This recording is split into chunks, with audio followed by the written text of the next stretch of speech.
Hello दोस्त, railway live channel पे आपका स्वागत है। सटीक सही जानकारी के लिए रेलवे लाइव चैनल को सब्सक्राइब करें। हेलो दोस्त, आरआरबी सीबीटी एग्ज़ाम 2024 का इकट्ठा परसेंटाइल नॉर्मलाइजेशन मार्क्स की बात हो गई है।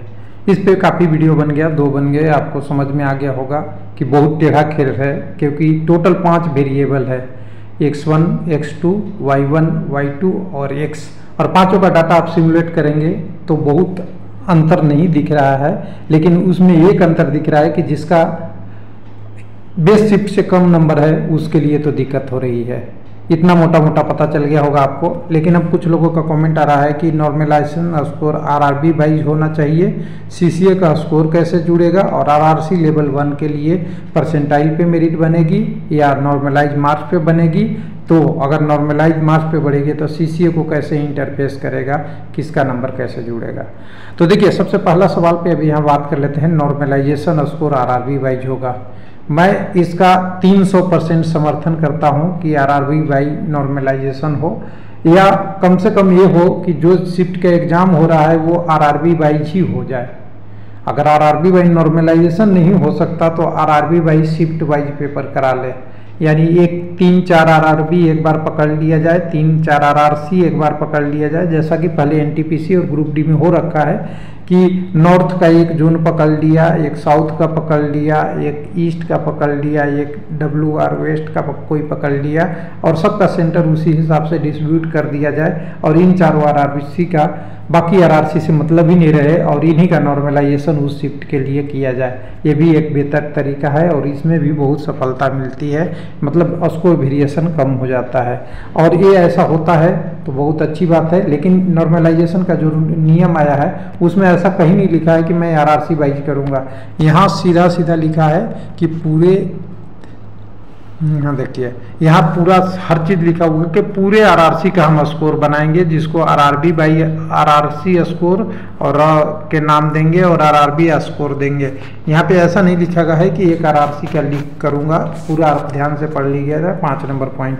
लेकिन 5 नंबर पॉइंट पे एक चीज़ और छोड़ गया है, आरआरबी स्कोर और आरआरसी स्कोर पे लेवल 1 के लिए आरआरसी बोलेगा। तो देखिए, आरआरबी स्कोर और आरआरसी स्कोर यहाँ पे इसलिए केवल दिया हुआ है कि बाकी की वैकेंसी आरआरबी के अंदर आती है और लेवल 1 की वैकेंसी आरआरसी के अंदर आती है। यहाँ पे 5 नंबर पे कोई अलग से नियम नहीं लगाया है लेवल 1 के लिए। लेवल 1 के लिए जो भी नियम लगाया है, जो दूसरा आपका सवाल था, वो 9वें नंबर पे लगाया हुआ है, 9 नंबर पे, यहाँ पे 9 नंबर पे। For normalise marks for each candidate also be calculated for detail below will be basis of deciding are your candidate having secure minimum percentile of marks as per qualifying criteria and CN number as well given for weightage marks for CCA candidate in level 1। तो देखिए, CCA के लिए जो candidate हैं उनके लिए कोई अभी रूल चेंज नहीं हुआ है।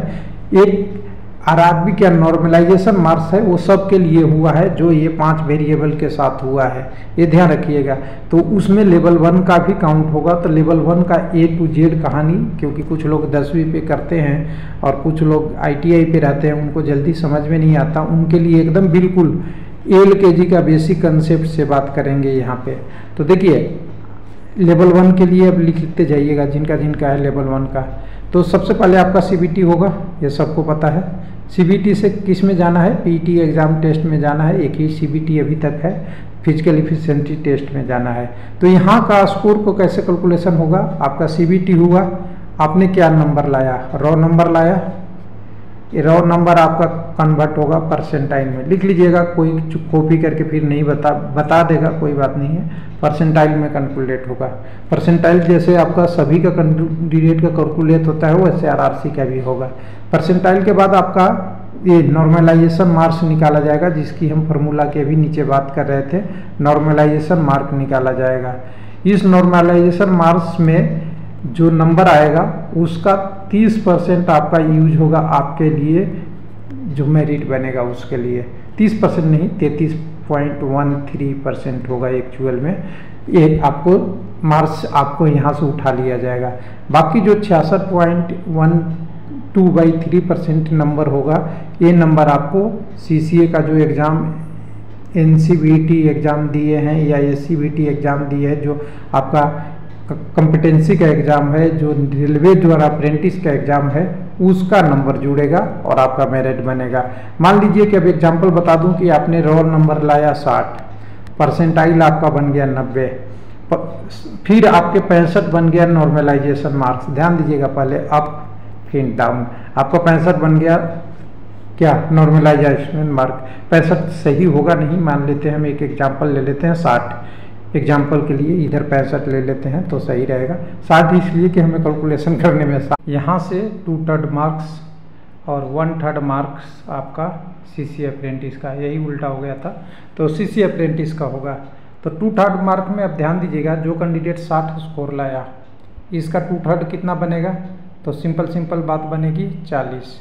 लेकिन कोई कैंडिडेट अगर इसमें कम लाएगा, यानी उसके 40 होंगे, तो 2/3 कितने हो जाएंगे, तो सिंपल सी बात है, ये करीब करीब आपके नीचे ही घटते जाएगा, फिर 30 आएगा, फिर 20 आएगा और 30 आएगा। उस कैंडिडेट का 2/3 आप देखेंगे तो 20 नंबर पे आ जाएगा, यानी आधा घटते जाएगा, और तो 40 नंबर का बीच में इसके कहीं आएगा, कैलकुलेशन देखते रहिएगा। लेकिन CCA के लिए जो कैंडिडेट है उनका अप्रेंटिस में नंबर होता है नए वाले कैंडिडेट का ज़्यादा, पुराना का कम। जिनका नया अभी ऑनलाइन हुआ है उनका ज़्यादा आता है। अगर उनके 80 नंबर मान लीजिए हो गया उनके CCA में, तो इसका 1/3, 90 हो गया किसी का CCA में तो 1/3, तो 90 का अगर 30 इधर से जोड़ दे और इधर से 60 आ जाए तो इनके कैंडिडेट का स्कोर कितना हो जाएगा, 70। अगर यहाँ इन कैंडिडेटों ने 30 ही नंबर लाया CBT में, लेकिन इनके 90 स्कोर वहाँ है, तो 30 और 20 यहाँ से कितने हो जाएंगे इनके स्कोर, 50। इसी तरह सभी कॉम्बिनेशन ऑफ परसेंटेशन लेके CCA के लिए स्कोर बढ़ते रहेगा। यानी कुल मिला के CCA के लिए 2 कंडीशन बनता है, या तो आप CBT में अच्छा स्कोर लाएं या आपका CCA में अच्छा स्कोर है। दोनों में से जिसमें एक रहेगा तो दोनों का पॉजिटिव रिजल्ट 1 + 1 = 2 होता है, उस कंसेप्ट पे चलेगा। या तो आपका CBT में स्कोर है या CCA में है। इससे ये क्लियर दिखता है कि न्यू कैंडिडेट को बेनिफिट है और दूसरे वो कैंडिडेट को बेनिफिट है जो आज के डेट में रीडिंग कर रहे हैं, यूनियनबाजी नहीं कर रहे हैं, अपने पढ़ाई में लगे हुए हैं, वो अंदर अंदर निकल जाएंगे। और जो लोग अभी लगे हुए हैं कि CCA का पूरा बेनिफिट मिलना चाहिए, उनका सिलेक्शन थोड़ा डिफिकल्ट हो जाएगा। देखिए, मैं तो चाहता हूं कि सबका सिलेक्शन हो जाए, लेकिन CCA में जितनी पोस्ट आएगी, कम भर्ती आएगी तो कम लोगों को मौका मिलेगा, ज़्यादा भर्ती आएगी तो ज़्यादा लोगों को मिलेगा, क्योंकि यहाँ सीट 20% ही देना है CCA को। जितनी वैकेंसी आई, मान लीजिए जैसा का माहौल बन रहा है, 70,000 ज़्यादा से ज़्यादा 70 से 75,000 की बात हो रही है। अगर ये वैकेंसी आती है तो CCA के खाते में कितने जाएंगे, 14,000 के आसपास जाएंगे। लेकिन अगर ये वैकेंसी कम हो गई, 30, 35, 40,000 तक सिमट गई, जो मिनिमम 30,000, 28,000 बता रहा है लोग, तो अगर 30,000 आया तो CCA के खाते में 6,000 वैकेंसी जाएगी और CCA वाले कैंडिडेट 35-40,000 होंगे। तो यहाँ भी कंपटीशन बनेगा ना जी, जितना कम वैकेंसी उतना ज़्यादा कैंडिडेट का फाइट, अगर वैकेंसी ज़्यादा तो कैंडिडेट का कम फाइट, तो ये कंडीशन बनेगा। इसलिए यहाँ 2 कंडीशन से आप पास हो सकते हैं, या न्यू हो या इनके लिए हो। और बाकी रहा RRB बाई कटअप का, तो RRB बाई कटअप हो, इसके लिए हम 300% समर्थन करते हैं और कैंडिडेट को इससे बेनिफिट होगा। RRB बाई कैंडिडेट होगा, एक RRB के दूसरे RRB से लेने से कोई देना नहीं है। या सबसे बढ़िया तरीका हो, अगर RRB को लगता है कि विद्यार्थी का मैं भलाई करना चाहता हूं, तो और भी तरीके हैं कि कटअप जो है ना, कटअप को सीधा सीधा एक ऐसा कटअप कर दे, कॉमन कटअप कर दे। कम से कम CBT 1 में तो कॉमन कटअप कर ही दे। जहाँ पे CBT 1 एग्ज़ाम हो रहा है, जैसे LP में है, फिर JEE में है, और भी एग्ज़ाम NTPC में आएगा, या जिसमें भी आएगा ग्रेजुएट, अंडर ग्रेजुएट में, उसमें CBT 1 में कॉमन कटअप कर दे सभी RRC के लिए। और जिस RRC पे जितने कैंडिडेट ने पोस्ट प्रायोरिटी किया है वहाँ से मेरिट बना ले, तो फिर वो भी एक डिफिकल्ट हो जाएगा कि लोगों ने किस RRB का चॉइस नहीं किया है। तो ये बहुत सारी समस्याएं हैं। अभी के कंडीशन में सबसे बढ़िया चॉइस है RRB वाइज नॉर्मलाइजेशन। इसके अलावा तो कोई ऑप्शन बढ़िया नहीं है दिख रहा है। और दूसरा ऑप्शन ये हो सकता है कि शिफ्ट को लिमिट किया जाए RRB वाइज, जो RRB का पहले पेपर हो रहा है उसको बढ़िया से कर दिया जाए। यानी एक दिन में 21 RRB को पेपर ना लेके 2-3 RRB का पेपर ले लिया जाए और उनका कंपटीशन उन्हीं 2-3 RRB से हो तो अच्छा है। Thank you. धन्यवाद।